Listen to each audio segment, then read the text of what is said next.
जय सच्चिदानंद। जय सच्चिदानंद। सर्वे महात्माओं ने जय सच्चिदानंद।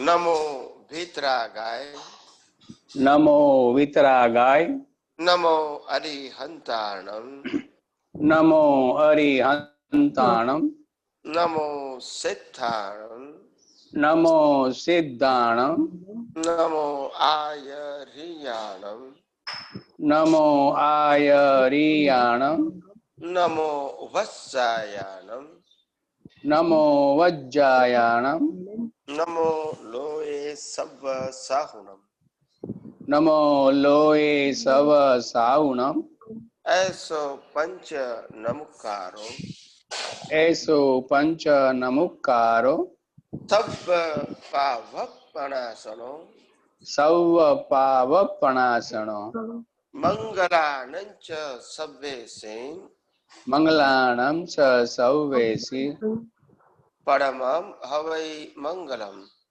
परमं हवै मंगलम्।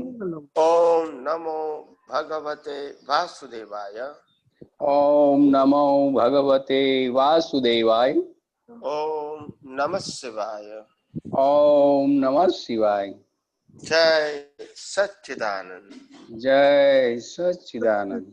प्रत्यक्ष दादा भगवान की साक्षी में, प्रत्यक्ष दादा भगवान की साक्षी में, वर्तमान महाविद्य क्षेत्र में विद्यमान, वर्तमाने महाविद्य क्षेत्र में विद्यमान, तीर्थंकर भगवान श्री सिमंदर स्वामी को, तीर्थंकर भगवान श्री सिमंदर स्वामी को अत्यंत भक्तिपूर्वक नमस्कार करता हूँ। अत्यंत भक्तिपूर्वक नमस्कार करते हैं। वात्सल्य मूर्ति श्री दादा भगवान को, वात्सल्य मूर्ति श्री दादा भगवान को अत्यंत भक्तिपूर्वक नमस्कार करते हैं। अत्यंत भक्तिपूर्वक नमस्कार करता हूँ। कोटि देवी देवताओं को, 33 कोटि देवी देवताओं को अत्यंत भक्तिपूर्वक नमस्कार करता हूँ। अत्यंत भक्तिपूर्वक नमस्कार करता हूँ।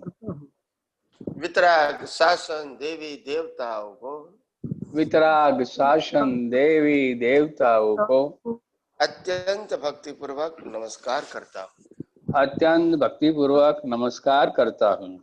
निष्पक्षपाती शासन देवी देवताओं को, निष्पक्षपाती शासन देवी देवताओं को अत्यंत भक्तिपूर्वक नमस्कार करता हूँ। अत्यंत भक्तिपूर्वक नमस्कार करता हूँ। इस क्षेत्र के रक्षक देवी देवताओं को, इस क्षेत्र के रक्षक देवी देवताओं को अत्यंत भक्तिपूर्वक नमस्कार करता हूँ। अत्यंत भक्तिपूर्वक नमस्कार करता हूँ। समस्त ब्रह्मांड के सभी जीवों के रियल स्वरूप को, समस्त ब्रह्मांड के सभी जीवों के रियल स्वरूप को अत्यंत भक्तिपूर्वक नमस्कार करता हूँ। अत्यंत भक्तिपूर्वक नमस्कार करता हूँ। जगत भर के संत पुरुषों का योग बल, जगत भर के संत पुरुषों का योग बल, जगत भर के सत पुरुषों का योग बल, जगत भर के सत पुरुषों का योग बल और प्रगट ज्ञानी पुरुष दादा भगवान का योग बल, और प्रगट ज्ञानी पुरुष दादा भगवान का योग बल समस्त विश्व का कल्याण करे, कल्याण करे, कल्याण करे। समस्त विश्व का कल्याण करे, कल्याण करे, कल्याण करे। और कल्याण करने का निमित्त बनने की, और कल्याण करने का निमित्त बनने की हम सभी महात्माओं को, हम सभी महात्माओं को परम शक्ति दे, शक्ति दे, शक्ति दे। परम शक्ति दे, शक्ति दे, शक्ति दे। जगत के सभी जीव सुख और शांति प्राप्त करें। जगत के सभी जीव सुख और शांति प्राप्त करें। जगत के सभी जीव समाधान प्राप्त करें। जगत के सभी जीव समाधान पावे, जगत के सभी जीव मुक्ति प्राप्त करें, जगत के सभी जीव मुक्ति प्राप्त करे, जगत कल्याण हो, जगत कल्याण हो, जगत कल्याण हो, जगत कल्याण हो, जगत कल्याण हो। जगत कल्याण हो। हे श्री पद्मावती माँ, हे श्री पद्मावती माँ, हे श्री चकेश्वरी माँ, हे श्री चकेश्वरी माँ, हम सब आपको अत्यंत भक्ति पूर्वक नमस्कार करके, हम सब आपको अत्यंत भक्ति पूर्वक नमस्कार करके प्रार्थना करते हैं कि प्रार्थना करते हैं कि हम सभी महात्माओं को हम सभी महात्माओं को मोक्ष मार्ग के लिए लायक मार्ग के लिए लायक और सहायक संजोगों और सहायक संजोगों प्राप्त हो, प्राप्त हो, प्राप्त हो। प्राप्त हो, प्राप्त हो, प्राप्त हो।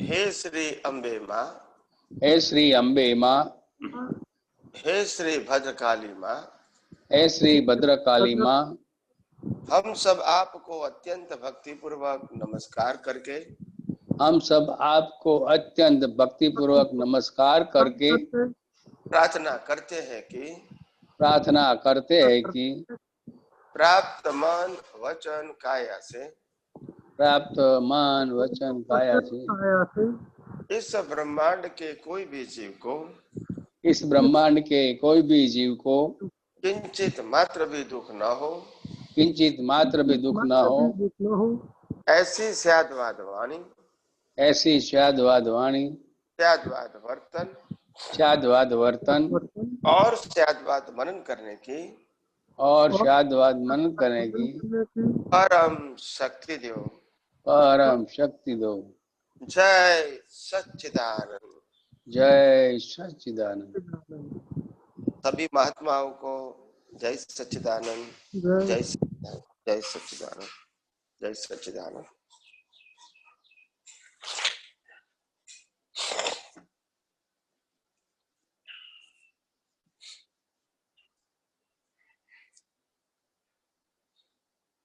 हर सुबह एक नई शक्ति लेकर हमारे पास आती है और हमको ये सुबह प्रेरणा देती है कि आपका ये दिन अभी शुरू हो रहा है और जो कुछ भी आपको पुरुषार्थ करना है, समझना है, सोचना है, कुछ पाना है, सबके लिए ये सुबह की शुरुआत बहुत अच्छी होती है। और इसीलिए हम सब अपने जीवन के अंदर सुबह का समय सबके लिए एक फ्रेश एनवायरनमेंट होता है, एक ताजगी भरा एनवायरनमेंट होता है और उनसे आदमी को, इंसान को काम करने की एक प्रेरणा मिलती है और यही उनके दिन की शुरुआत है। और मैं समझता हूं ऐसे समय जब हमको कोई बाह्य काम की जिम्मेदारी नहीं है तो सीधी सी बात है कि हम कुछ न कुछ ऐसे ये समय का ऐसा उपयोग करें ताकि हम अपने जीवन में अपनी दृष्टि को और ब्रॉड बनाएं, ये दुनिया की वास्तविकता को समझने का प्रयास कीजिए, करें और परिवार को भी समझने का प्रयास करें, क्योंकि परिवार के साथ हम रहते हैं मगर बार बार छोटी छोटी बातों में हम उलझ जाते हैं। तो ये हमारे पास बहुत अच्छा अवसर है, मौका है, इस मौके का हम लाभ लें और जीवन की वास्तविकता को और जीवन के हर पहलुओं को समझने की कोशिश करें ताकि आज और भविष्य के अंदर भी कोई भी प्रकार का प्रॉब्लम्स खड़ा हो जाए, दिक्कतें आए या कोई भी प्रकार की परिस्थिति का निर्माण होता है तो उस परिस्थिति को हम यही यही विज्ञान की दृष्टि से हम इसको आसानी से फेस कर सके। तो यही मेरा कहने का मतलब है कि आइए हम सब अपने जीवन में बहुत कुछ आगे बढ़े, और आगे बढ़ने का मतलब होता है हम अपने जीवन में बहुत कुछ दुनिया की वास्तविकता को समझे, और ये ज्ञान प्राप्त करके हम संसार के प्रति अपना जो मोह है, जो लगाव है, अट्रैक्शन है, ये सब धीरे धीरे शांत कर दे, और भीतर की जो शक्ति है इसको अनुभव करने की, इसको प्रकट करने की हम कोशिश करें, और उनकी वैल्यू को समझने की हम कोशिश करें, ताकि कोई भी प्रकार का संजोग है जीवन में तो भी हम यही शक्ति के साथ हर परिस्थितियों के अंदर संभाव में रहे, और अपने जीवन को धर्ममय और मंगलमय बनाए। यही मेरी सबको शुभकामना है। जय सच्चिदानंद। जय सच्चिदानंद। जय सच्चिदानंद। विमला जी, विमला गुप्ता जी। जय सच्चिदानंद स्वामी जी। हाँ, जय सच्चिदानंद। बोलिए स्वामी जी, मान और अपमान किसको लगता है? कौन इसको फील करता है? मान और अपमान अहंकार को लगता है। अगर कोई इंसान सो गया है और सो गए इंसान को बॉडी का कोई अपमान करेगा तो इनको लगेगा? नहीं, क्यों? बॉडी तो है, मगर उस टाइम बुद्धि नहीं है, बुद्धि सोई पड़ी है। बॉडी के साथ जो जागृति है वो नहीं है ना। अच्छा अच्छा। तो आपको इतना मालूम होना पड़ेगा कि बॉडी को नहीं होती है, जागृति को होती है। ठीक है जी। तो ये बुद्धि को मतलब मान अपमान बुद्धि को बिल्कुल नहीं लगता, महसूस नहीं करती है बुद्धि। और जब वो बुद्धि से ऊपर मतलब अपमान से ऊपर उठ जाता है तो और उस समय वो कैसा महसूस करता है? बुद्धि को मान अपमान लगेगा, अहंकार को मान अपमान लगेगा, शरीर को मान अपमान नहीं लगेगा। जी। हाँ जी। रात को हम सब घर पे सो गए हैं और छोटे गांव में रहते हैं, और घर के अंदर 10 लोग एक ही बड़े कमरे के अंदर सो रहे हैं, और रात को हम पानी पीने के लिए उठ जागे और छोटा सा लालटेन जलता रहा। तो उस लालटेन में हम पानी पी के वापिस आ रहे थे तो घर के अंदर एक बड़ा सांप एंटर हो गया, और वो हमने देखा। देखने के बाद हम सो गए, क्योंकि सब सो गए थे। मगर सोते सोते हमारी भय संज्ञा जागृत हो गई। ठीक है। हाँ जी। और बाकी घर के अंदर जो भी व्यक्ति सो रहे हैं, इनको कोई भय संज्ञा का डर नहीं है। हाँ जी। हालांकि आपका भी शरीर है, ये उनका भी शरीर है, मगर उनको नहीं होता है, आपको होता है। क्योंकि आपकी बुद्धि और अहंकार जागृत है, उनकी बुद्धि और अहंकार शांत है। अच्छा। तो इससे मालूम होता है कि जो कुछ भी होता है, सुख या दुख, भीख और भय, वो अहंकार को ही होता है, बुद्धि को ही होता है, शरीर को होता नहीं है। समझ में आया कि नहीं? हाँ जी। तो ये बुद्धि के माध्यम से अहंकार को फील होता है? हाँ, बुद्धि के माध्यम से अहंकार को होता है, क्योंकि बुद्धि कैलकुलेट करती है। हाँ जी। सभी अवस्थाओं की वैल्यू कौन करेगी? बुद्धि करेगी। उसके मुताबिक अहंकार को दुख या सुख की अनुभूति होगी। तो अच्छा स्वामी जी, जिस टाइम वो मान को सहन कर जाता, अपमान को सहन कर जाता है, या उस समय उस अवस्था में वो ऊपर उठ जाता है, तो उस समय क्या महसूस करता है, कैसा महसूस करता है? कौन सा सुख? ऊपर उठने का मतलब क्या? मतलब अपमान को सहन कर जाता है, उसको लगता नहीं है उस समय, ज्ञान के उस ऊपर से ज्ञान दे करके ये विषय है, ये मेरा विषय नहीं है, ऐसा ज्ञान लगा करके वो ऊपर उठ जाता है उस बात से। बाद में मतलब तन में आकार नहीं होता है, तो उस समय वो कैसा महसूस करता है? तो अंदर तो उनको स्थिरता रहेगी, हाँ जी, मगर प्रकृति के अंदर जो भुगतान लेकर आया है वो हाँ तो जी। भुगतान करनी ही पड़ेगी। वो उसको भी महसूस नहीं करता, वो कहता है इसका धर्म है। हाँ, मैं वही कहता हूं कि प्रकृति को असर होगी, मगर लाइव प्रतिष्ठित आत्मा को जागृति होते हुए असर नहीं होगी। जी जी, समझ गया। हम्म? लेकिन स्वामी जी फिर उस सुख को, उस आनंद को वो बढ़ाता क्यों नहीं है? क्यों फिर बुद्धि के साथ बैठ जाता है? क्योंकि उस समय उनको अवस्थाओं के अंदर सुख दुख की अनुभूति में ज्यादा आनंद आता है और इसीलिए वो अनुभूति भूल जाते हैं। ओहो, अच्छा अच्छा हम्म। अच्छा। तो ये बुद्धि हमें इतना भटका रही है स्वामी जी, इतना ज्ञान सुनने के बाद भी इतना भटकाती है। कई दफा ये हमें तब से भी भटका देती है, नीचे ले आती है तब से भी। और इसीलिए मैंने बार बार यही सत्संग में बोलता हूँ कि पूरी प्रकृति को कुदरती रचना के रूप में देखोगे और कुदरती रचना के अंदर न सुख होता है न दुख होता है, और सुख तो मेरा शाश्वत स्वभाव है, तो बाहर झांकने की, देखने की, समझने की और डीप में जाने की कोई आवश्यकता है नहीं। मगर बार बार हम चले जाते हैं, फिर भुगतान करते हैं, फिर वापस आने का प्रयास करते हैं, फिर बाहर चले जाएंगे, फिर मार खाएंगे, फिर वापस आने का प्रयास करेंगे। जी, इसीलिए वो बुद्धि से मतलब बुद्धि उसको विचलित कर देती है। मतलब हम बुद्धि के साथ, प्रतिष्ठित आत्मा बुद्धि के साथ तन्मय आकार हो जाती है, तो वो अपने तब से विचलित हो जाता है। और उस इसीलिए कुदरती उस रचना समय को।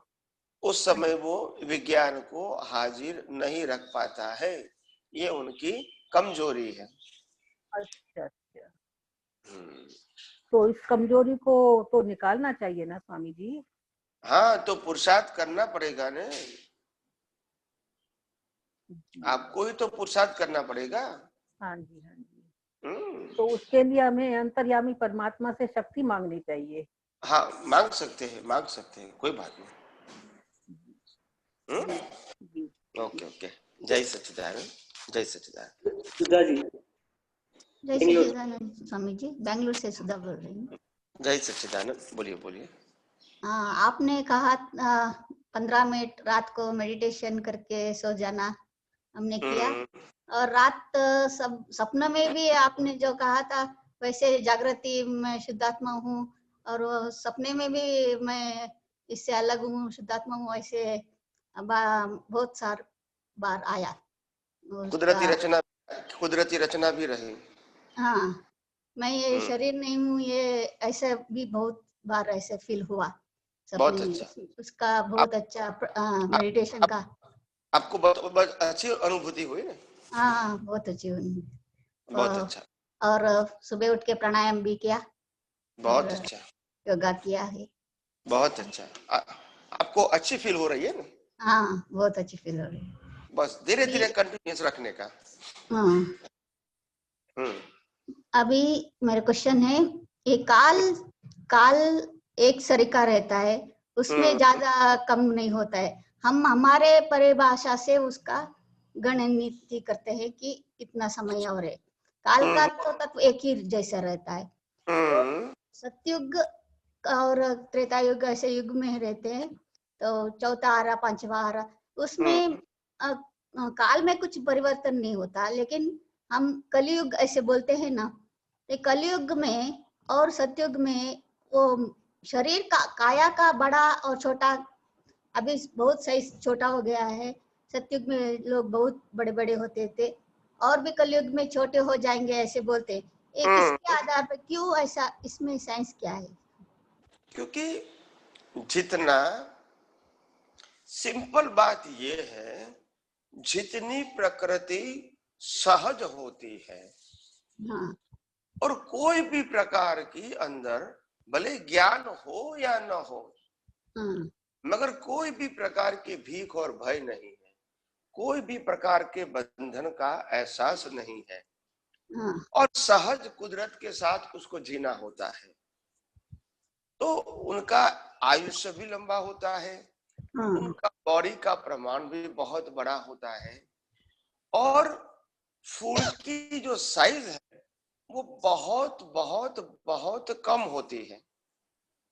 कौन सा साइज? बड़ा शरीर है, फूड फूड हाँ हाँ हाँ फूड बहुत कम खाते हैं, हाँ मगर उनका जो नेचुरल एनवायरनमेंट है, जैसे सन, मून, वाटर, एयर, वनस्पतियां, ये उससे उनको इतना संतुष्ट हो जाता है और कुछ सोचने की जरूरत नहीं होती है।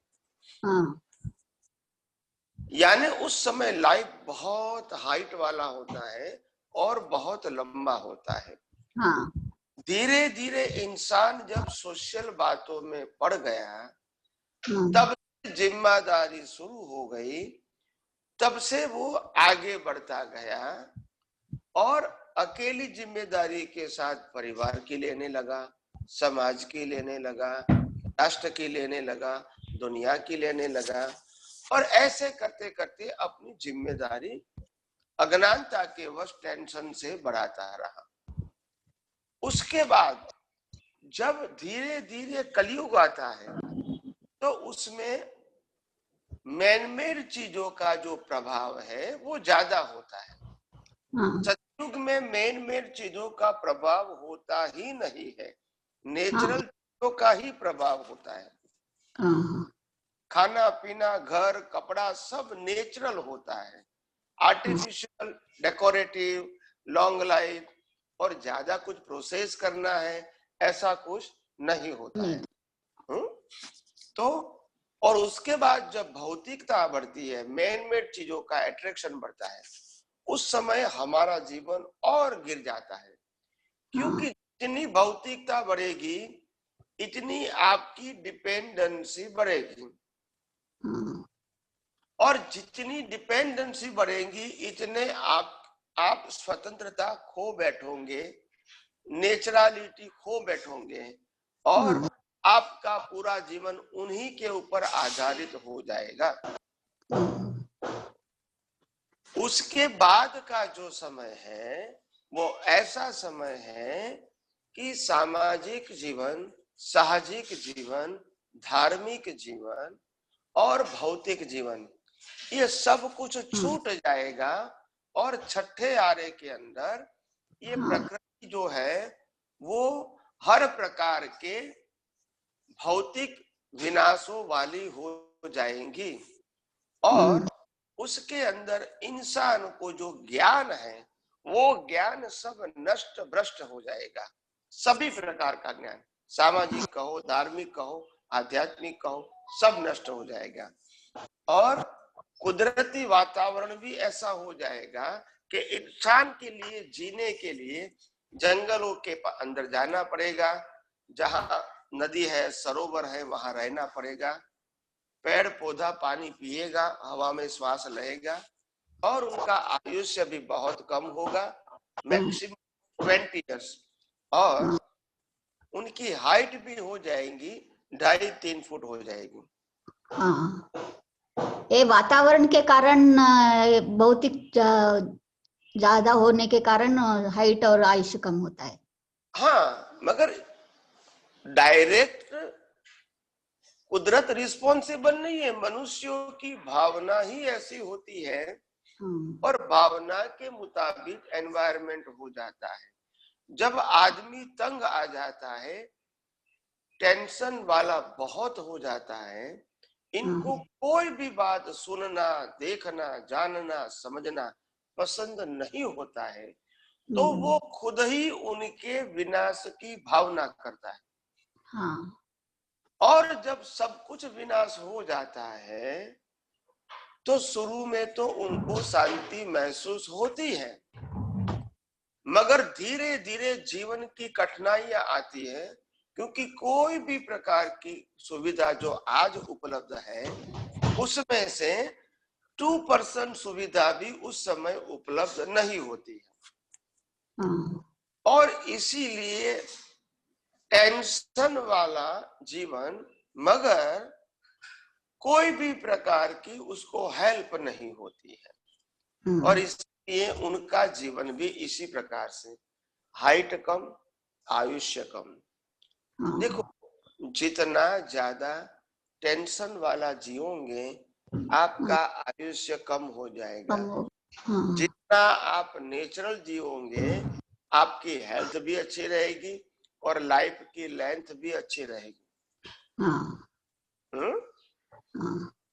यानी कुदरत भी ऐसे ही रहता है जो कलयुग का, और लोगों का मानसिकता भी ऐसी ही होते है कि वो कम होता है आयुष्य।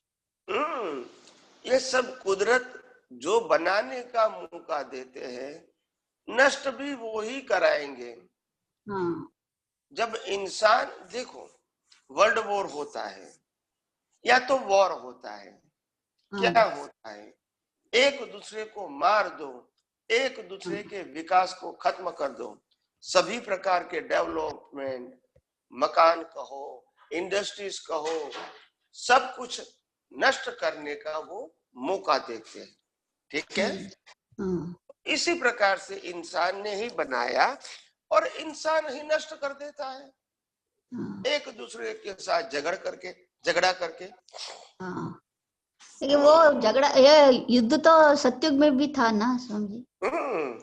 तो सतयुग में था, इसीलिए मैंने बोला ना, सतयुग में भी युद्ध था, मगर इतना सारा विकास भी नहीं था और इसीलिए विनाश भी नहीं था। इंसान तो मर गए सतयुग में भी, मगर भौतिक विकास नहीं था, तो भौतिक विनाश भी नहीं होता है ना। उस समय 50-100 मंजिले के मकान भी नहीं होते, तो गिरेगा भी नहीं। उस समय बहुत बड़ी बड़ी इंडस्ट्रीज नहीं होती है, तो नाश भी नहीं होगा। छोटे छोटे घरों में रहते हैं, नदी और तालाब के पास रहते हैं और अपना फल फूल वगैरह खा के सिंपल जीवन जीते हैं। थोड़ा बहुत कुछ हुनर हाथों का करते हैं और अपना जीवन बिताते हैं, तो उसमें भी नुकसान क्या होगा? तो फायदा भी कम है तो नुकसान भी कम है, फायदा ज्यादा है तो नुकसान भी ज्यादा है। और अभी जो नेचुरल डिजास्टर होने वाला है, उसके लिए मैंने बहुत साल पहले ही आगाही कर दिया था कि जब नेचुरल डिजास्टर होगा तो उनका कैलकुलेशन क्या रहेगा, या तो उनका स्टैंडर्ड क्या रहेगा। तो ये रहेगा स्टैंडर्ड, जहां भौतिक विकास ज्यादा वहां भौतिक विनाश ज्यादा। और आज हम ये कोरोना वायरस में देख रहे हैं, जहां विकास हुआ है वहां ही विनाश ज्यादा हुआ है। इसका मतलब और ज्यादा भौतिक विकास होगा तो कलयुग में और विनाश का काल आएगा, सवाल ही नहीं। क्योंकि आज का मनुष्य जो है वो कंपैरिजन एंड कंपटीशन के बेस पर उसका माइंड चलता है। तो कहने का मतलब कोई व्यक्ति आगे निकल जाए वो भी पसंद नहीं है, और कोई व्यक्ति को थोड़ी बहुत तकलीफ होती है ज्यादा, तो भी लोग कहते हैं कि इनको हेल्प करके भी सरवाइव रखो। यानी मगर बड़े बड़े समृद्ध जो कंट्रीज है वो क्या चाहता है, ये सब छोटे छोटे कंट्री हमारे कंट्रोल में होना चाहिए, और हम कहे वैसा करना उनको चाहिए। तकलीफ आएंगी तो हम थोड़ी बहुत हेल्प करेंगे टू सर्वाइव हिम, कंट्रोल हमारा ही रहेगा। वो तो है। तो इसीलिए जब विकास भी उनका है तो विनाश भी उनका ही होगा। छोटे मोटे कंट्री तो क्या करेंगे? जब देश के अंदर न खाना है, न पीना है पानी, न इतना एग्रीकल्चर है, न इतनी इंडस्ट्रीज है, न इतने बड़े बड़े रोड्स है, न इतना इंफ्रास्ट्रक्चर है, तो विकास भी विनाश भी होगा तो कितना होगा? आप समझे ना?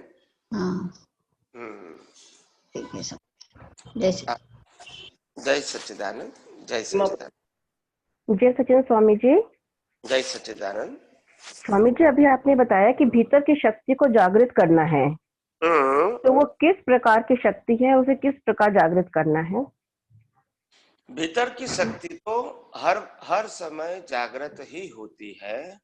हमको सिर्फ वो शक्ति को पहचानना है, अनुभव करना है, और उसी शक्ति से आत्मविश्वास के साथ बाह्य संजोगों को आसानी से फेस करना है। अनुभव करना है, वो किस तरह से, सेपरेशन से किस तरह से अनुभव करना है उस शक्ति को?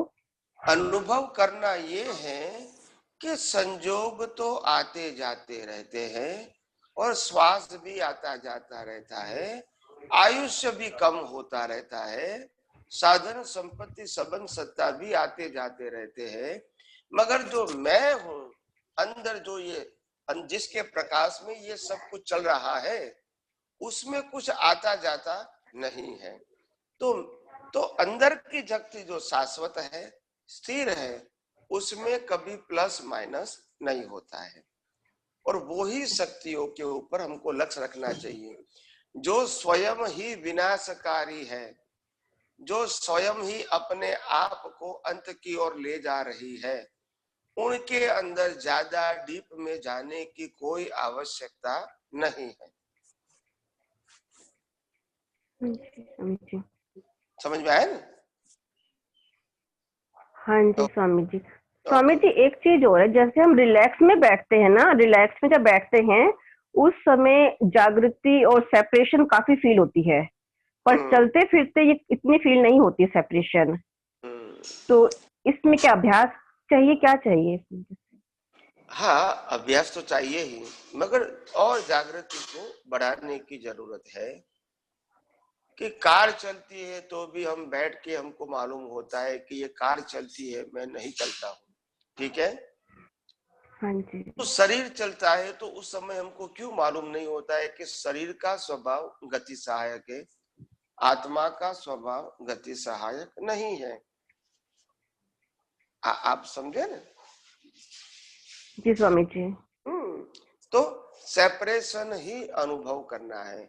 दोनों का स्वभाव अलग था, अलग है और अलग रहेगा। जैसे कर्म करते समय ना हम कर्म से तन्मयाकार हो जाते हैं, उस समय वो सेपरेशन नहीं रहता है जैसे वो। हाँ, तो वही कहता हूं ना कि अभ्यास बढ़ाने की जरूरत है, क्योंकि हमने इस प्रकार का शरीर से और शरीर की क्रियाओं से मुक्त रहने का अभ्यास पहले कभी किया ही नहीं है।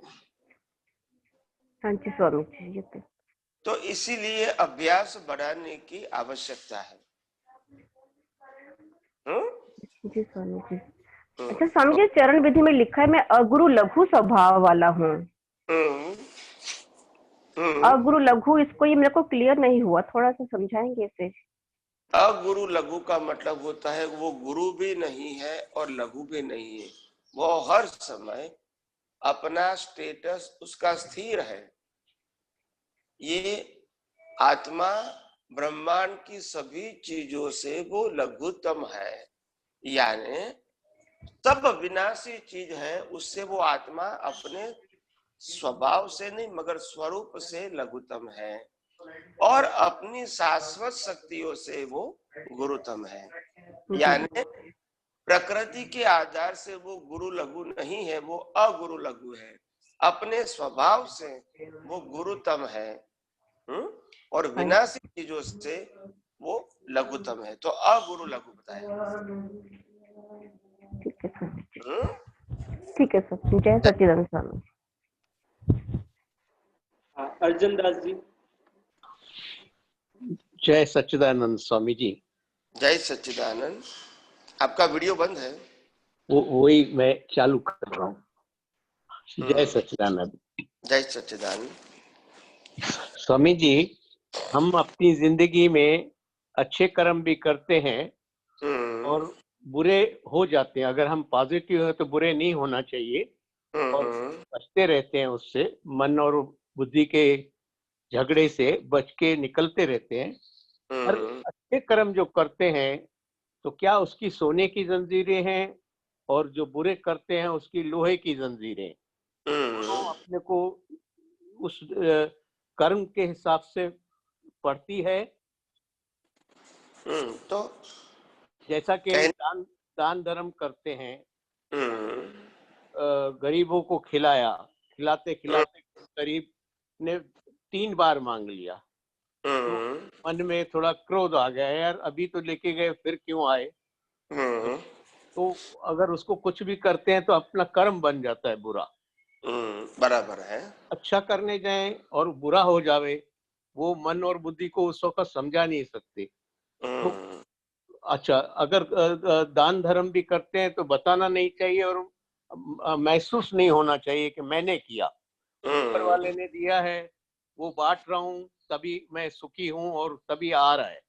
पर अगर अहंकार आता है तो बंधन में आ जाते हैं हम, तो उसका फिर वो भुगतने आना ही पड़ेगा। अच्छे के अच्छे कर्म, बुरे के बुरे कर्म। बराबर है। बस इस पे थोड़ा ही रोशनी डालिए। देखो, कर्म की आपकी बात सही है। जहां तक मेरा अज्ञान है तो मैं अच्छा कर्म करूंगा तो मेरे को पुण्य का बंध लगेगा, और बुरा कर्म करूंगा तो मेरे को पाप का बंध लगेगा, और बंध के मुताबिक मेरे को कुदरत फल देंगी। मगर जब हम अज्ञानता को निकालने की बात करते हैं और प्रकृति से मुक्त रहने की बात करते हैं और प्रकृति को अच्छी बुरी न समझ के कुदरती रचना के रूप में समझने की कोशिश करते हैं, तो हमारे लिए जो पाप और पुण्य का बंधन है वो इम्पोर्टेंट नहीं है। हमारे लिए मोक्ष मार्ग के लिए लायक और सहायक संयोग इम्पोर्टेंट है, और संसारिक जो रिलेटिव सत्य का सुख दुख की जो मान्यता है वो अज्ञानता है, वो हमको सनातन सत्य की दृष्टि से निकालना है, वो निकालना है। पर जब तक ये प्रैक्टिस हो, शुरू से जो इस तरह से माहौल बन गया है, हम इसमें टिके तो किस तरह जल्दी से टिक सकते हैं उसमें। और इसीलिए कहा ने कि भी देखो, प्रश्न ये नहीं है कि अंतर कितना है, प्रश्न ये नहीं है कि हमारी उम्र कितनी हो गई है, प्रश्न ये होना चाहिए कि कभी तो हमको सही रास्ते पर चलने के लिए स्टेप लेना पड़ेगा कि नहीं। बिल्कुल लेना पड़ेगा। तो स्टेप अगर लाख स्टेप है या करोड़ स्टेप है, मगर बिगिनिंग तो 1 स्टेप से ही होगी। तो इसीलिए जब 1 स्टेप से स्टार्ट करते हैं तो ये सोचने की जरूरत नहीं है कि हमको बहुत लंबा जाना है। हमको ये सोचना है कि हमारा डेस्टिनेशन ये है और डेस्टिनेशन के ऊपर जाने का रास्ता ये है, और फिर हम सिंसियरली चलते रहेंगे चलते रहेंगे चलते रहेंगे। इतना नहीं देखेंगे कितना बाकी है, भाई चलते रहे हैं, सही रास्ता है, इतना काफी है, और सिंसियरली चलते रहोगे तो एक न एक दिन आप मंजिल तक पहुंचने में कामयाब हो सकते हैं।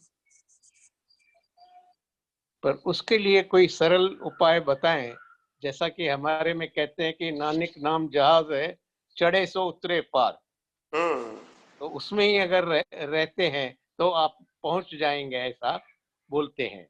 तो इसी तरह से कोई आप ऐसा सरल बताएं कि, क्योंकि दुनियादारी फिर ये फिर वो, उसमें एक रास्ता पकड़ के सरल स्वभाव से चलते रहें ताकि मंजिल तय हो जावे। तो इसीलिए हमने तो ये मन वचन काया रूपी प्रकृति की नाव को कुदरत के हवाले कर दिया है, और इसीलिए हमको इसको चलाने के लिए कोई एफर्ट की जरूरत नहीं है। कुदरत पिछले अवतार के कर्मों के मुताबिक ये मन वचन काया रूपी नाव को चलाती ही रहेंगी, और हमको इस नाव का मालिक बन के या तो इस नाव से मुक्त रह के चलती हुई नाव को देखना है, और हमारा जो स्वभाव है जो स्थिर है, शाश्वत है, चैतन्य है और अनंत शक्ति वाला है, उसी को लक्ष्य में रख के ये बहती हुई नाव को कुदरती रचना के रूप में देखते रहना है, देखते रहना है, देखते रहना है। सिर्फ वो नाव के साथ जुड़ना नहीं है, बहती हुई नाव को देखते रहो, आपको कोई तकलीफ नहीं आएगी। बिल्कुल सही है स्वामी जी।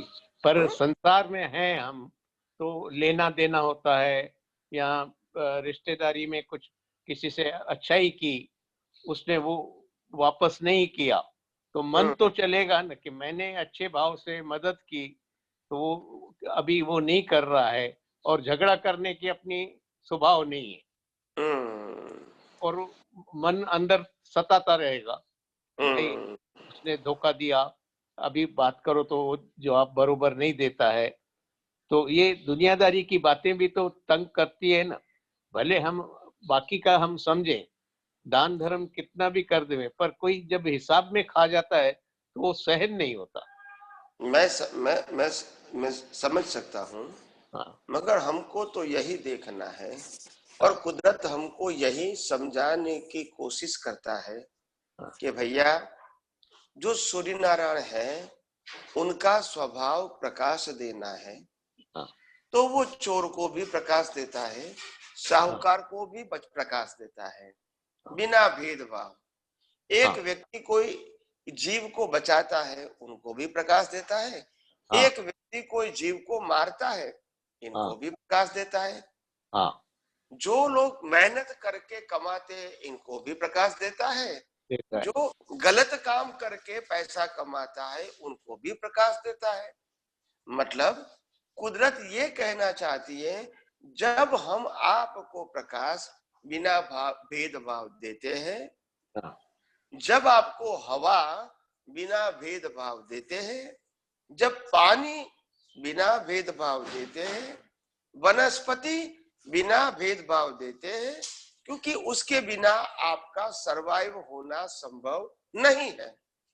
तो कम से कम इतनी बातों से आप सीख लो कि उसके अलावा जो कुछ भी भौतिक डेवलपमेंट के आधार से कपड़ा मिलता है, पैसा मिलता है, मकान मिलता है, संपत्ति मिलती है, परिवार मिलता है, साधनों मिलते हैं, ये सब कुछ मिलता है, आता है, जाता है, कम होता है, ज्यादा होता है, ऐसा होता रहेगा।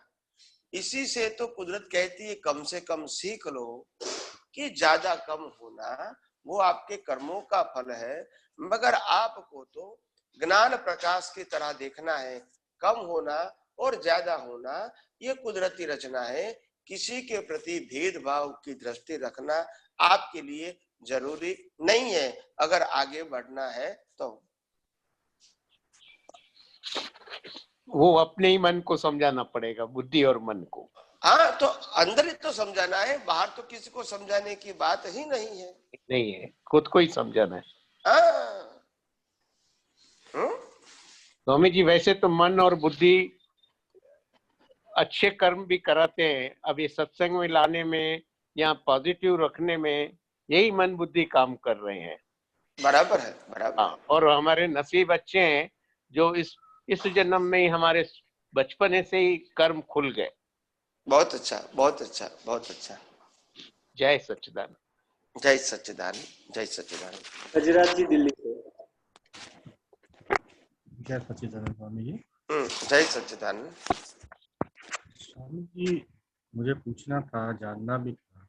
एक दृष्टांत है जिसका प्रयोग होता रहता है, सभी जानते भी हैं। तो श्री कृष्ण ने अर्जुन को युद्ध के मैदान में ज्ञान दिया, अर्थात अर्जुन को तत्व दृष्टि मिली और उसका मोह भंग हुआ, उसका अकर्तापन छूट गया। और सुनते हैं युद्ध किया कर्ता भाव से, तदुपरांत उसी जन्म में वो मोक्ष को प्राप्त हुआ। लेकिन जब उसको तत्व दृष्टि मिली, मोह भंग हुआ, उसका कर्तापन गया, ये तो युद्ध की स्थिति की बात है। उससे पूर्व तो उसने कितने राग द्वेष किए होंगे,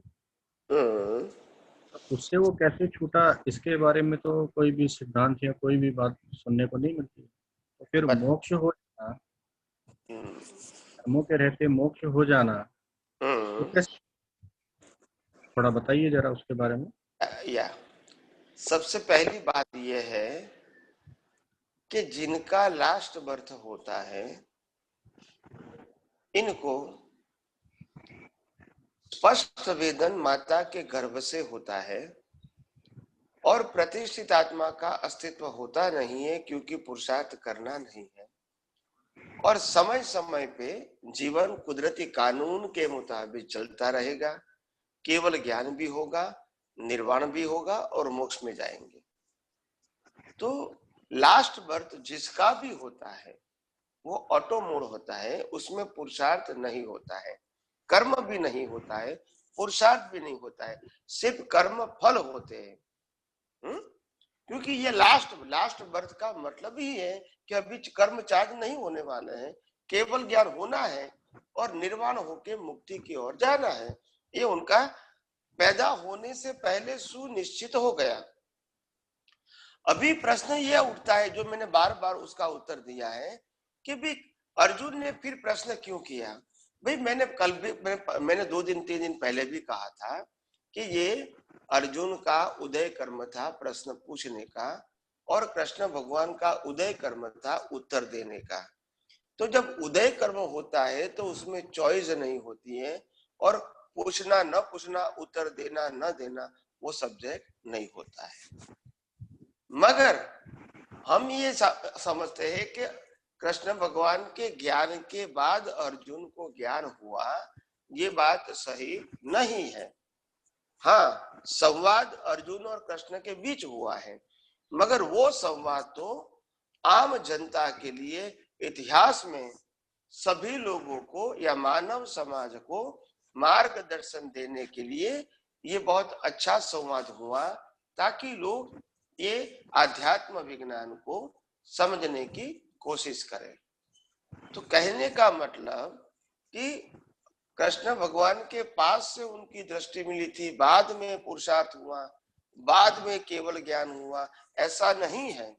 वो तो माता के गर्भ में से ही उनको आत्मा का स्पष्ट अनुभव हो चुका था, और सभी को होता है जिसका लास्ट बर्थ है। और इसीलिए लास्ट बर्थ में पुरुषार्थ होता ही नहीं है। पूरा जीवन एक पानी के प्रवाह की तरह, नदिया की प्रवाह की तरह होता है। केवल ज्ञान भी उदय कर्म के अधीन है, निर्वाण भी उदय कर्म के अधीन है, और जितने जीवन में संजोग आते हैं वो भी उदय कर्म के अधीन है। तो पुरुषार्थ तो है ही नहीं उसको।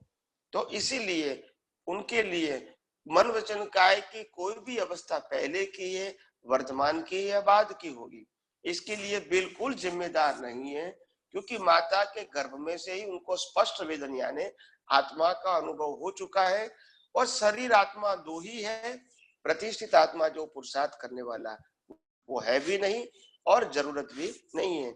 ये मन वचन काया कर्मों के मुताबिक अपना हिसाब खत्म कर रहा है, और जब पूरा हिसाब खत्म हो जाएगा तो आत्मा मोक्ष में चले जाएंगे। और प्रतिष्ठित आत्मा देखो पुरुषार्थ करता ही नहीं है, क्योंकि है भी नहीं। समझ में आया कि नहीं आया?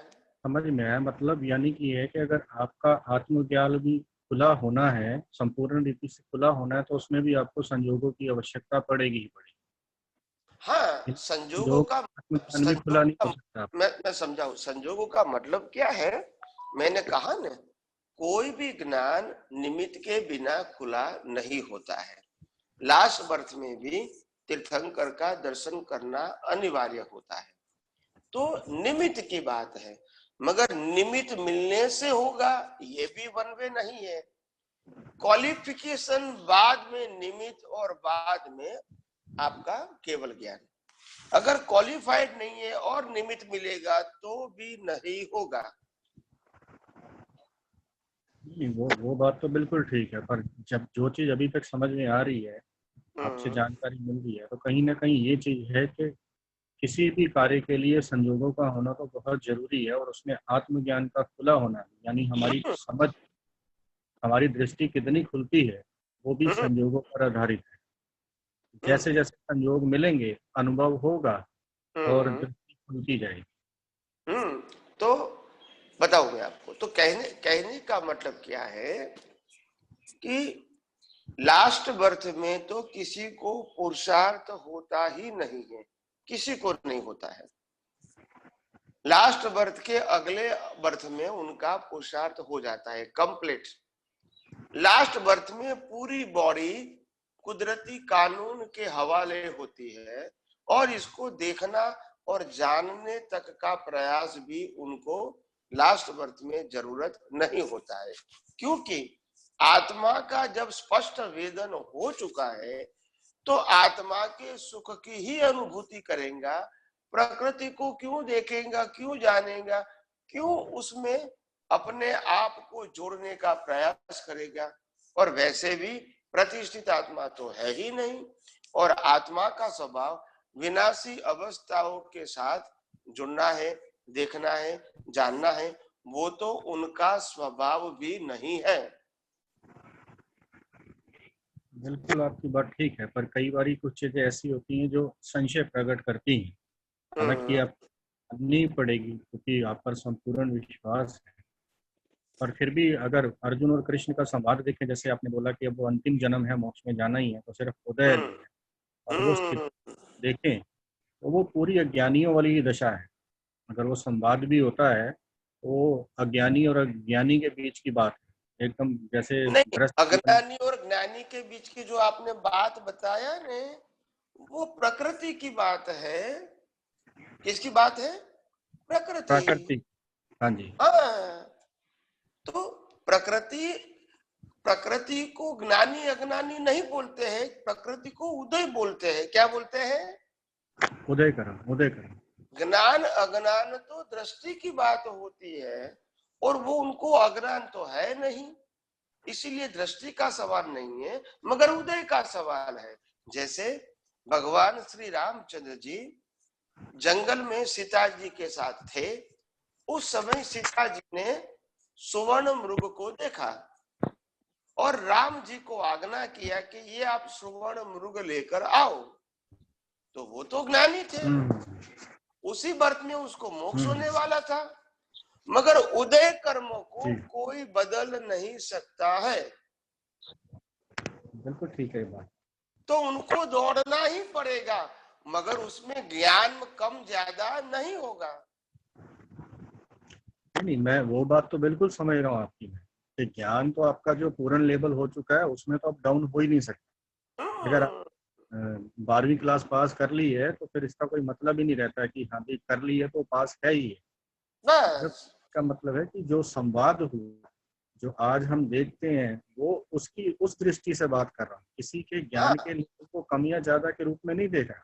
हाँ, तो मैंने कहा ना कि हमारे लिए तो उपयोगी और उपकारी है, क्योंकि और हमारे लिए ही तो शास्त्र बने हैं, उनके लिए शास्त्र नहीं बने थे, हमारे लिए बने हैं। वही हमारे लिए। पर स्वामी जी, वो भले ही जो भी वहां पर प्रश्न उत्तर हुए होंगे, संवाद हुआ होगा, वो हमें हेल्प नहीं, हम पढ़े भगवत पढ़े, पर वो हमें हेल्पफुल नहीं।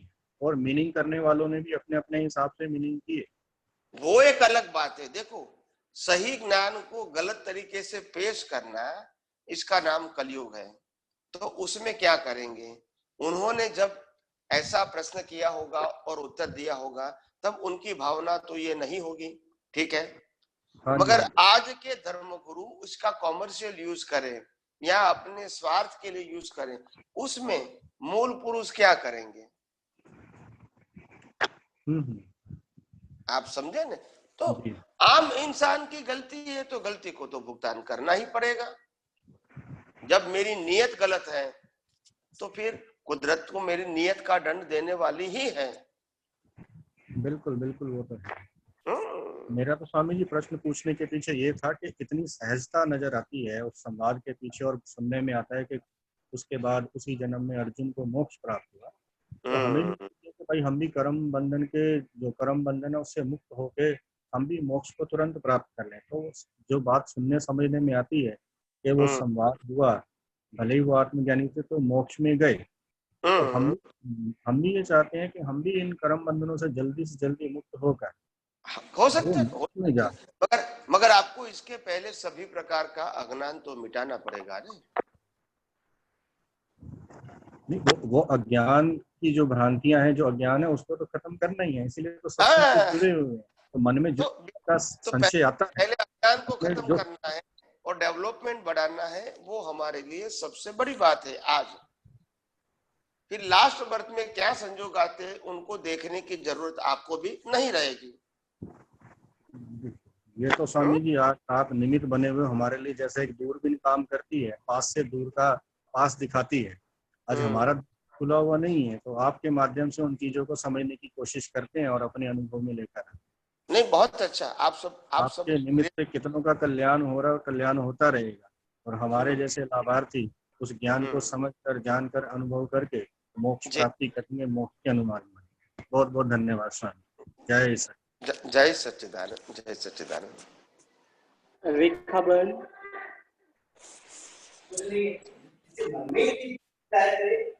रेखा बहन, चंद्र कुमार जी आप पूछ लीजिए। जय सच्चिदानंद स्वामी जी, चंद्र कुमार बोल रहा हूँ छत्तीसगढ़ से। जय सच्चिदानंद, बोलिए। स्वामी जी, आज का जो चार्ज या प्रतिष्ठित आत्मा है वो नेक्स्ट लाइफ में डिस्चार्ज या प्रतिष्ठित आत्मा हो जाता है, और इसी चार्ज या प्रतिष्ठित आत्मा का भी तो डेवलपमेंट होता है ना स्वामी जी। तो दोनों में थोड़ा विरोधाभास हो रहा है ना स्वामी जी, इसको समझाइए ना मुझे। बताऊं मैं आपको, मैंने सत्संग में कई बार कहा है जी कि जब कोई व्यक्ति का मृत्यु होता है, हाँ, तो कॉजल बॉडी जाता है, डेवलपमेंट जाता है और सोल जाता है। ये तीनों चीज साथ में होती है जी। Causal body, development and soul. हाँ, और डेवलपमेंट और जो कॉजल बॉडी है उसके मुताबिक कुदरत इनको इफेक्ट बॉडी दे देंगी जी, और वो इफेक्ट बॉडी के आधार से उनका जीवन चलता रहेगा लास्ट श्वास तक जी। और डेवलपमेंट है वो कैरी फॉरवर्ड होता रहेगा, वो स्टेबल भी रख सकता है और बढ़ा भी सकता है। फिर वही डेवलपमेंट नेक्स्ट बर्थ में आगे जाएगा। तो डेवलपमेंट चार्ज डिस्चार्ज नहीं है जी। Development birth to birth carry forward होता है अप टू केवल दर्शन जी। हाँ। और चार्ज है वो डिस्चार्ज हो जाएगा, यानी जो कॉजल बॉडी वो इफेक्ट बॉडी में ट्रांसफर होके खत्म हो जाएगी, और डेवलपमेंट फिर आगे कैरी फॉरवर्ड, फिर आगे कैरी फॉरवर्ड। डेवलपमेंट कभी नाश नहीं होता है और माइनस भी नहीं होता है जी। दो बात समझना, माइनस भी नहीं होता है और डिस्ट्रॉय भी नहीं होता है, अप टू केवल दर्शन। और केवल दर्शन होता है तो फिर उनकी जरूरत नहीं है। अच्छा, क्योंकि डेवलपमेंट का मतलब क्या है, पहले अज्ञान का विकास करने का उन्होंने प्रयास किया, इसको डेवलपमेंट मानते थे। अभी वो अज्ञान को डिमोलिश करना वो डेवलपमेंट हो गया जी। तो सभी प्रकार का अज्ञान खत्म हो गया, तो फिर उसकी जरूरत क्या है? कोई जरूरत नहीं समझ। बस उसी को कहते हैं केवल दर्शन। तो उसका अस्तित्व ही खत्म हो जाता है उस समय, क्योंकि उनका अस्तित्व अज्ञान से ही शुरू हुआ है जी। जी समझ में आया ना? हाँ, समझ में आया स्वामी जी।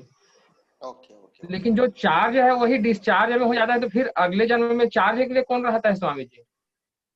अगले जन्म में नया प्रतिष्ठित आत्मा डेवलप होता है, मन बुद्धि चित्त अहंकार के फॉर्म में।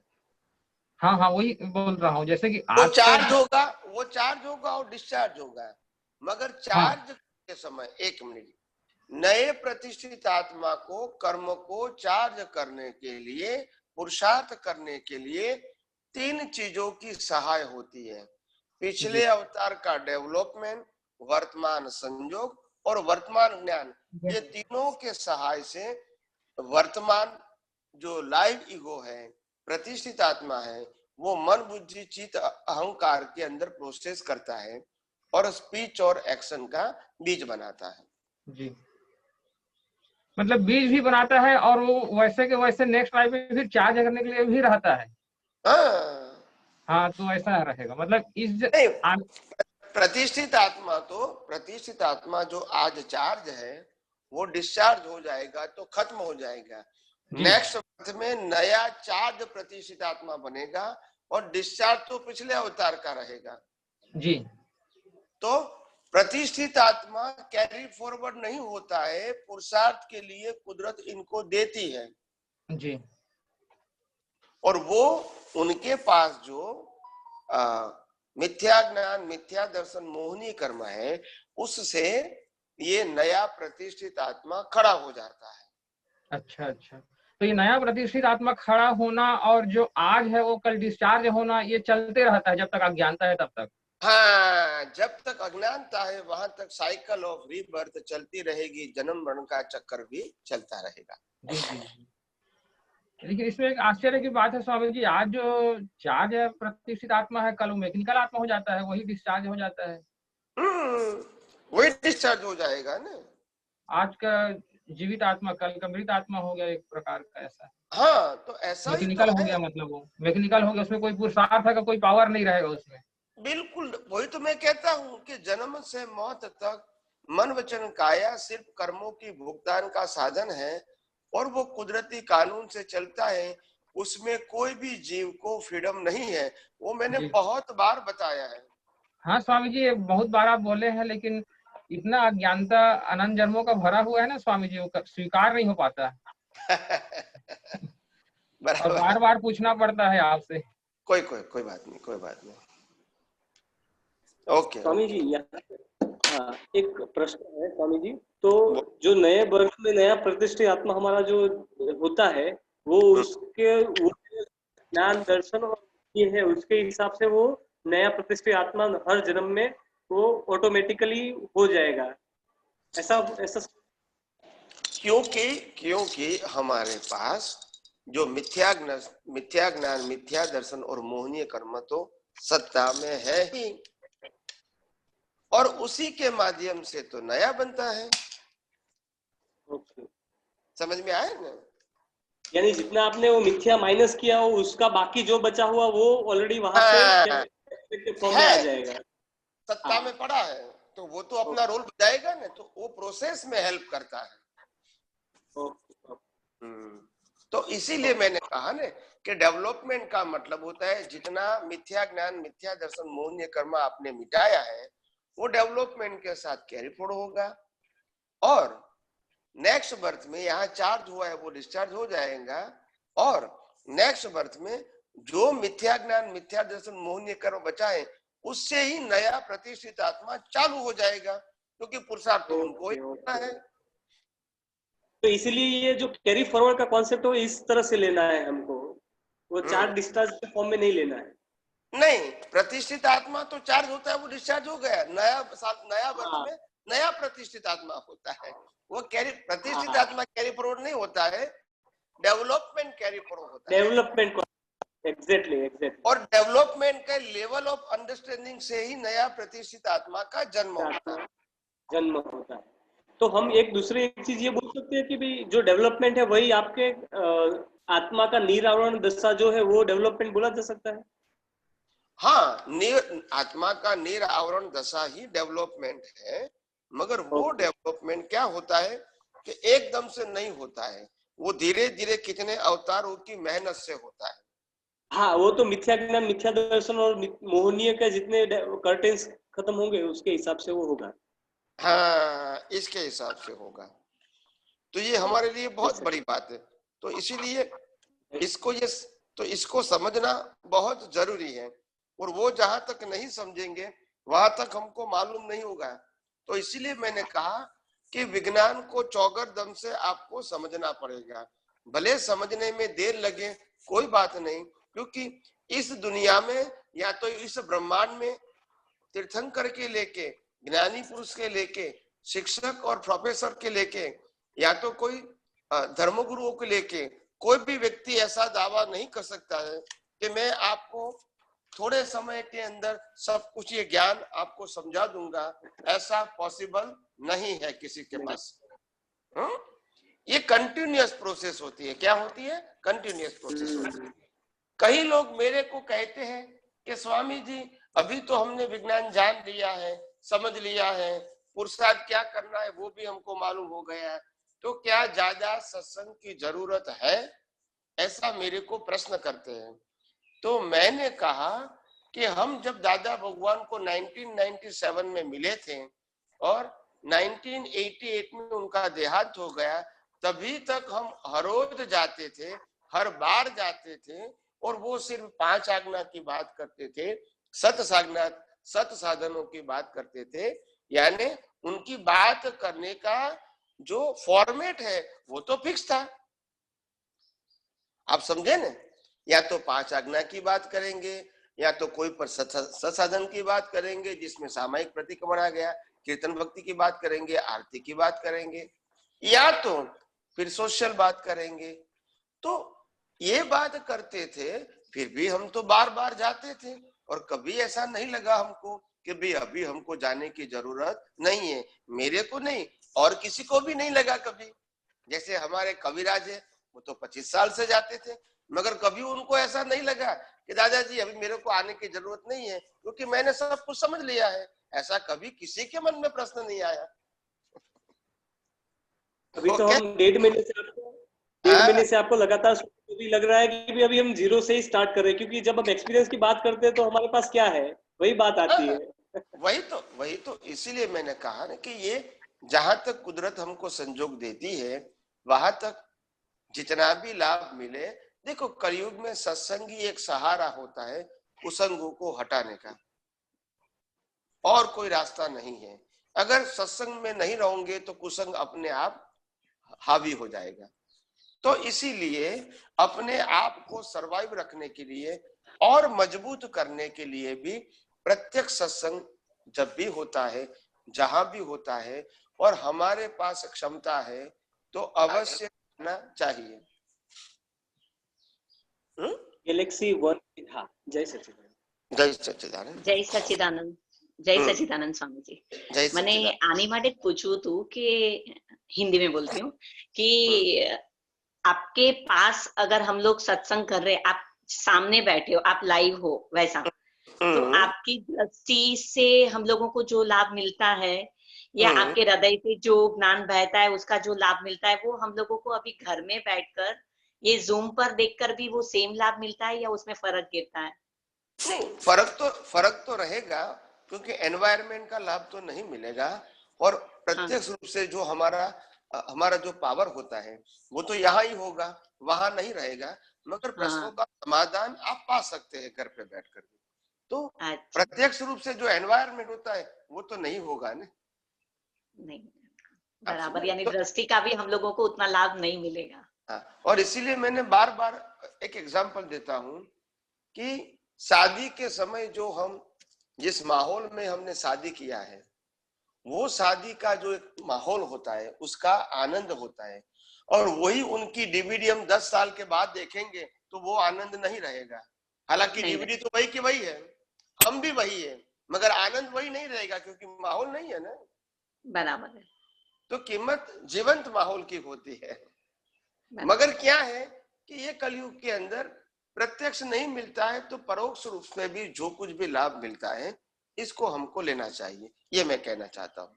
अच्छा, तो इसमें भी फर्क गिरता है कि जैसे आप रिकॉर्डिंग भेज रहे हो व्हाट्सएप पर, वो सुन रहे, और अभी आपको लाइव सुन रहे, तो वो दोनों में भी कुछ डिफरेंस रहेगा या सेम ही रहेगा? नहीं, क्योंकि रिकॉर्डिंग में तो क्या है, आपको सुनना ही है, और उसमें पसंद आएगा तो आप किसी को प्रश्न नहीं कर सकते। यहाँ तो आप सुनना भी है और आपके प्रश्नों का समाधान भी ले सकते हैं, तो उससे ज्यादा ये बेटर है। अच्छा, नहीं, प्रश्न जो लोग जैसे नहीं भी पूछ रहे, प्रश्न नहीं पूछ रहे, लेकिन ये देख रहे और वो देख रहे, तो भी फर्क रहेगा। फर्क इसमें मैंने कहा फर्क इतना रहेगा कि उनको यहाँ अगर प्रश्न पूछे या ना पूछे, मगर प्रश्न पूछने का मौका तो है नहीं। बराबर। और जब रिकॉर्डिंग सुनेगा वहां तो मौका ही नहीं है। बराबर। तो एक ऑप्शन तो खुला है, वहां तो ऑप्शन भी नहीं है। बराबर। जैसे मेरे कोई व्यक्ति प्रत्यक्ष भी मिले और सत्संग में आके बैठ जाए, एक भी प्रश्न नहीं करेंगे, तो भी उनको प्रश्न का जवाब तो मिलेगा, मगर एनवायरनमेंट का लाभ भी मिलेगा। वो कुछ भी नहीं प्रश्न करेंगे तो भी। मिलेगा, बराबर। समझ में आया ना? ठीक है स्वामी जी। जय सच्चिदानंद। जय सच्चिदानंद। नीलू सोलंकी जी, नीलू सोलंकी जी है। हाँ, जय सच्चिदानंद गुरु जी। जय सच्चिदानंद। कहा दिखते नहीं है? नहीं गुरु जी, तबीयत ठीक नहीं है थोड़ी आज मेरी, मैं वीडियो ऑन नहीं कर पाऊंगी। कोई बात नहीं। हाँ गुरु जी, प्रश्न यही पूछना था कि जैसे अभी आप वो बता रहे थे ना गुरु जी के डिस्चार्ज भाव में और चार्ज भाव में जो कर्म बनते हैं, तो गुरु जी जैसे अभी मनुष्य भाव में कर्म बांधे हैं और अगर ऐसा कोई कर्म हो गया जिससे पशु योनि में चले गए, तो जो मनुष्य भाव में भुगतने के वो होते वो पेंडिंग में रहते हैं गुरु जी कर्म? हाँ, वो तो पेंडिंग में रहेंगे, बराबर है। और उसी वो जितना निकलना होगा पशु योनि में वो उतने ही निकलेंगे कर्म। बस उसी प्रकार से वो कुदरत का डिजाइन होता है ना। हमको तो कर्म करना है, कुदरत डिवाइड कर देती है कि आपको एनिमल में कितने कर्म की भुगतान करना है, क्योंकि उनका लेवल का कितना है, नरगति में कितनी भुगतान करनी है, देवलोक में कितनी भुगतान करनी है, मनुष्य भाव में कितनी भुगतान करनी है, वो बाइफरकेट कुदरत करता है, हम नहीं करेंगे। हमको तो कर्म करना है, वो बाइफरकेट करके हमको भुगतान का संजोग देंगे, भुगतान करके फिर आगे जाओ, लास्ट में फिर मनुष्य भाव में वापस आ जाओ। जितने मनुष्य भाव के होते हैं वो सब ऐसे पेंडिंग में रहते हैं गुरुजी। बराबर है। हाँ, और एक क्वेश्चन ये था कि ऐसा कोई कर्म होता है गुरुजी जो अभी बांधा और अभी इसी भाव में छोड़ दिया उसको? ऐसा कोई कर्म नहीं होता है कि अभी बांधा अभी इसी भाव में बांधा और इसी भाव में छूट गए हो गुरुजी? नहीं। क्योंकि हमको ये समझाया हुआ है कि ऐसे ऐसे कुछ कर्म होते हैं छोटे जो अभी फल उसका अभी का अभी मिल जाता है करके। वो आप समझाओ मैं आपको। देखो सिंपल बात ये है, जो लोग ऐसी बातें करते हैं, कोई भी धर्म है या कोई भी धर्म के धर्म गुरु है, इनको शायद साइंस मालूम नहीं है, इसीलिए ऐसी बात कर सकते हैं धार्मिक अभिप्राय से। क्योंकि आपका जब पैदा होने से पहले जितने भी कर्मों की भुगतान करनी है उनका श्वासोश्वास फिक्स हो गया है और उसी के मुताबिक आपको भुगतान आती रहती है। अभी आपने इस बर्थ में कोई नया कर्म चार्ज किया तो श्वासोश्वास कहां से लाओगे? ओहो। तो इसीलिए मैंने कहा जिनके पास साइंस की सोच नहीं है वो धर्म गुरु ऐसा बता सकते हैं कि अभी का कर्म का फल आपको अभी भी मिल सकता है, ऐसा बोल सकते हैं, मगर उसके पास साइंटिफिक विजन नहीं है, वो धार्मिक बात करते हैं। अच्छा गुरुजी, मतलब मैं इतना समझी हूँ, जो समझी वो बता रही हूँ गुरुजी आपको कि आपने जितने आपके कर्म है उसके हिसाब से आपको सांस मिली है, इसीलिए आपको नया भुगतने के लिए या जो चार्जिंग भाव में है जो चार्ज किया हुआ है उसके लिए आपके पास वो सांस नहीं है। वही समझी हूँ ना मैं गुरुजी। क्योंकि सांस कुदरत डिसाइड करती है, हम नहीं करते हैं। हाँ गुरुजी। क्योंकि कुदरत को संजोग देना है, हमको तो भाव करना है, संजोग तो कुदरत देना है, उसमें श्वास भी आ गए। तो क्योंकि जब ये पूरी लाइफ हमारी पैदा होने से पहले सुनिश्चित हो गई कि कितना श्वास है, कितना आयुष्य कर्म है और कितने कर्मों की भुगतान करनी है, वो आपका फिक्स हो गया। अभी आपका जन्म होते हुए जो पूरी डीवीडी तैयार हो गई है वो सिर्फ प्ले हो रही है विदाउट चॉइस। उसमें आप नए कर्म को बात करोगे तो कहां से उसका रोल आएगा? हाँ नहीं सही बात है गुरुजी। तो सही बात है। मैंने कहा ने ये विज्ञान जितना जितना आपको समझ में आएगा, अनुभव में आएगा, इतना दुनिया के कोई भी धर्म गुरु को आप मेजर कर सकोगे कि उनका लेवल ऑफ अंडरस्टैंडिंग क्या है। ठीक गुरुजी, तो जैसे अभी मेरी लाइफ है, अभी ये जो जितनी भी उम्र है लिखा के आई हूँ, जितनी भी है आयुष बंद जैसे बोलते हैं ना गुरुजी, तो जब आयुष बंद होता है तब ये भी फिक्स हो जाता है गुरुजी के नरक के ये जीव, या फिर जब लास्ट वक्त होता है तब डिसाइड होता है कि नरक में जाएंगे कि पशु योनि में जाएंगे गुरुजी? हाँ एंड में ही डिसाइड होता है कि आपको कहाँ जाना है। तो ये जो बोलते हैं ना कि आयुष कर्म तो 3/4 जी आपकी उम्र होती है तब आपका बंद होता है, वो आयुष होता है खाली? नहीं, वो पहला बंद होता है। हाँ वो पहला बंद होता है गुरुजी। बाद में रिवाइज होता है, बाद में रिवाइज होता है, रिवाइज होता है, रिवाइज होता है, रिवाइज होता है, ऐसा चलता रहता है। लेकिन लास्ट जो सांस होगी तभी मेरा डिसाइड होगा कि मैं कहाँ जाऊंगी। तो फाइनल हो जाएगा बस। लास्ट सांस के जय सच्चिदानंद गुरु जी। हाँ गुरु जी। जय सच्चिदानंद। लास्ट क्वेश्चन है महेश भाई अहमदाबाद से। जय सच्चिदानंद। जय सच्चिदानंद स्वामी जी बोलो। પ્રશ્ન મારો આપણે જે તમે જે પુરુષાર્થની મેથડ જે તમે આપી છે हिंदी में बोलो। अच्छा हाँ जी, जो पुरुषार्थ करने के जो मेथड आपने दिया है उसमें आप मैं शुद्धात्मा हूँ और ये जो कुदरती रचना के बारे में आप बताते हो बराबर है, तो वो दो सिद्धांत आप बताते हो अच्छी तरह से, वो समझ में आ गया। तो उसी से हम पुरुषार्थ पे आगे बढ़ रहे हैं। बराबर है। और कई बार आप ये भी सत्संग में बहुत बार बताते हो कि जो विनाशी चीजें है उसमें सुख नहीं है और सुख हमारे आत्मा में है। तो फिर ये दो सिद्धांत बताते हो, मगर ये कोई तीसरा सिद्धांत हमें समझना चाहिए। ये जनरल बताते हो मगर वो सिद्धांत के रूप में आप नहीं बताते हो, इसलिए समझाने में सिद्धांत के रूप में नहीं बताते, मतलब समझाने में। जैसे कि दादा की 5 आज्ञा है, वो सिद्धांत नहीं है, वो सिद्धांत नहीं है ना। नहीं है। अच्छा। और संसाधन वो भी सिद्धांत नहीं है। अच्छा, तो हर धर्म के अंदर धर्मगुरु आज्ञा देते हैं, हर धर्म के अंदर धर्मगुरु रिचुअल्स देते हैं, वो सिद्धांत थोड़ी है, वो तो रिलेटिव सत्य है। बराबर है। सिद्धांत का मतलब होता है सबके लिए एक होना चाहिए, चाहे ज्ञान लिया है नहीं लिया है, जानता है नहीं जानता है, मगर कुदरत का कानून सबके लिए एक ही है। चाहे राम को मानो, कृष्ण को मानो, महावीर को मानो और किसी को नहीं मानो, कुदरत का कानून एक ही रहेगा। इसको सिद्धांत बोलते हैं। व्यक्तिगत अभिप्राय इसको सिद्धांत नहीं बोलते हैं। बराबर है। समझ में आया कि नहीं आया? हाँ जी। उसमें स्वामी जी और इसीलिए मैंने बार बार सिद्धांत का मतलब सनातन सत्य और कुदरत का कानून मैं बार बार बोलता हूँ। ये व्यक्ति का कानून नहीं होता है और व्यक्ति का अभिप्राय नहीं होता है, व्यक्ति का प्रेजेंटेशन नहीं होता है। बराबर है। मैं क्या कहना चाहता हूँ, कोई धर्मगुरु क्या कहना चाहता है और धर्मगुरु क्या कहना चाहता है, वो इम्पोर्टेंट नहीं है। दुनिया का सनातन सत्य क्या है वो हमको जानना है। फिर इसमें धर्मगुरु की या व्यक्ति की बात नहीं आएगी। बराबर। आप समझे कि नहीं? अब उसमें स्वामी जी जैसे एग्जाम्पल दे दूं आपको, जैसे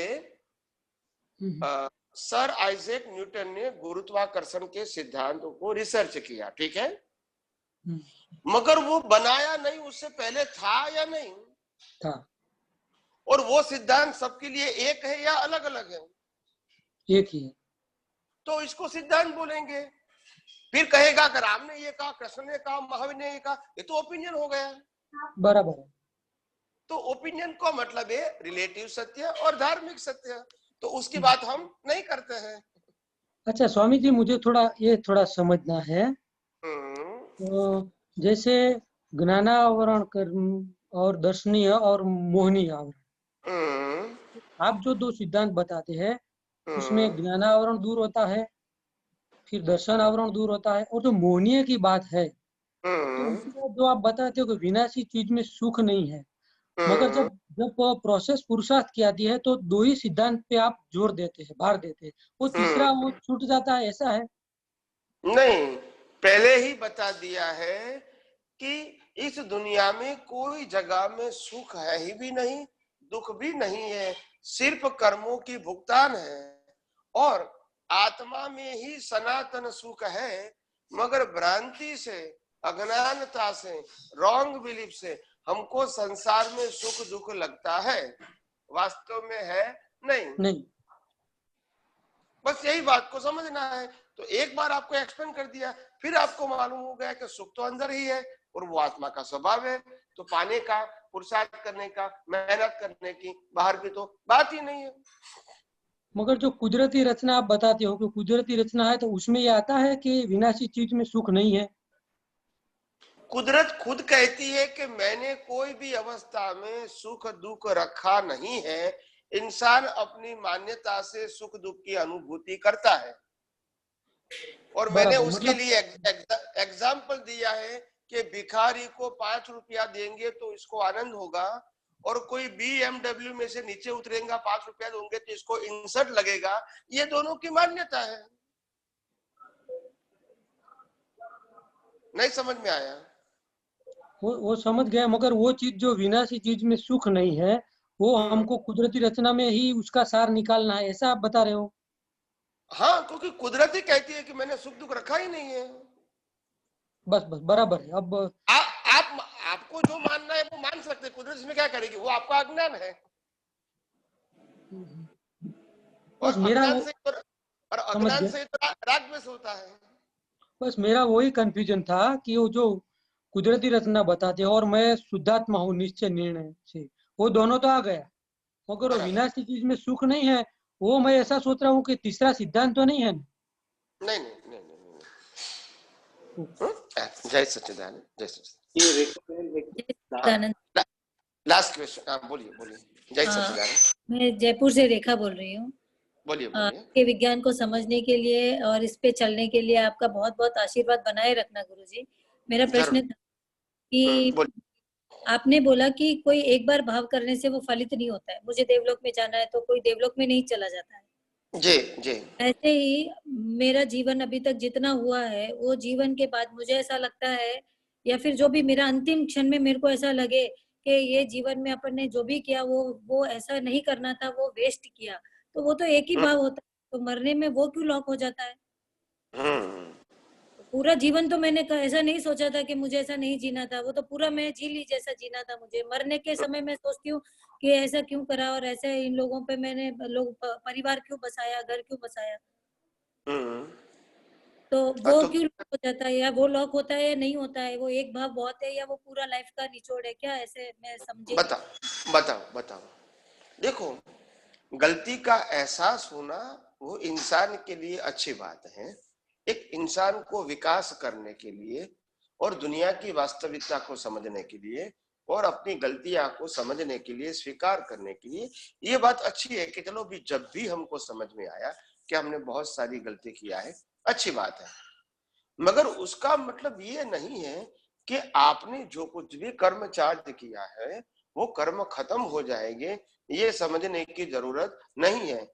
मगर कम से कम आपकी दृष्टि में इतनी तो मैच्योरिटी आई कि लास्ट में भी आपने एक्सेप्ट किया।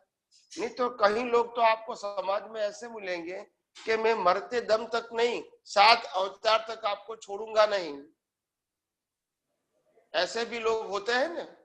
हाँ, होते हैं। हाँ, तो वो तो कभी स्वीकार ही नहीं करेंगे। तो कम से कम उतनी तो मैच्योरिटी बताई कि कम से कम उन्होंने कन्फेस किया, तो वो भी अच्छी बात है। कैसे भी करके लास्ट में एक्सेप्ट तो किया ना, उसका मतलब ये नहीं कि उसका कर्म चला जाएगा, मगर कर्म मिलेगा, भाव के साथ में लेके तो वो फल देगा क्या अगले भाव में? वो कर्म का तो मिलेगा नहीं, वो मैच्योरिटी उनकी साथ में आएगी, डेवलपमेंट के साथ। तो वो कैसे नहीं समझ में नहीं आया। जैसे कोई व्यक्ति डेवलप हुआ है तो छोटी उम्र से उनको सब कुछ मालूम हो जाता है, क्योंकि मैच्योरिटी लेकर आया है। मेरे लाइफ के लास्ट में ये निचोड़ है, इसका फल क्या मिलेगा गुरुजी? मैंने कहा ना कि वो आपकी मैच्योरिटी आपके डेवलपमेंट के साथ नेक्स्ट बर्थ में कैरी फॉरवर्ड होगी, और वो डेवलपमेंट नेक्स्ट बर्थ में आपको काम आएगा उस अवस्था को समझने के लिए। अच्छा, आएगा मतलब एक बार ही भाव किया है पर साथ में आएगा। ऑफ कोर्स आपने सार निकाला है तो जरूर आएगा। हाँ, सार निकाला है तभी ठीक। जय सच्चिदानंद। तबीयत ठीक है स्वामी जी? या बिल्कुल। हाँ, जय सच्चिदानंद। हे अंतर्यामी परमात्मा, हे अंतर्यामी परमात्मा, आप हर एक जीव के अंदर विराजमान है। आप हर एक जीव के अंदर विराजमान हैं। वैसे मुझ में भी विराजमान है। वैसे मुझ में भी विराजमान है। आपका स्वरूप वो ही मेरा स्वरूप है। वही मेरा स्वरूप है। मेरा स्वरूप शुद्धात्मा है। हे शुद्धात्मा भगवान, हे शुद्धात्मा भगवान, मैं आपको अभेद भाव से अत्यंत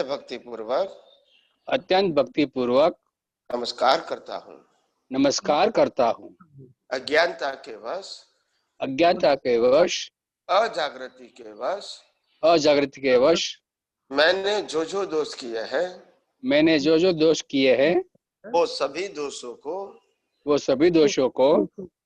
आपके समक्ष जाहिर करता हूँ। उनके लिए हृदय से क्षमा याचना चाहता हूँ। हे प्रभु मुझे क्षमा करे। मुझे क्षमा करे। और बार बार ऐसी गलतियां न करूं। ऐसी आप मुझे शक्ति प्रदान करें।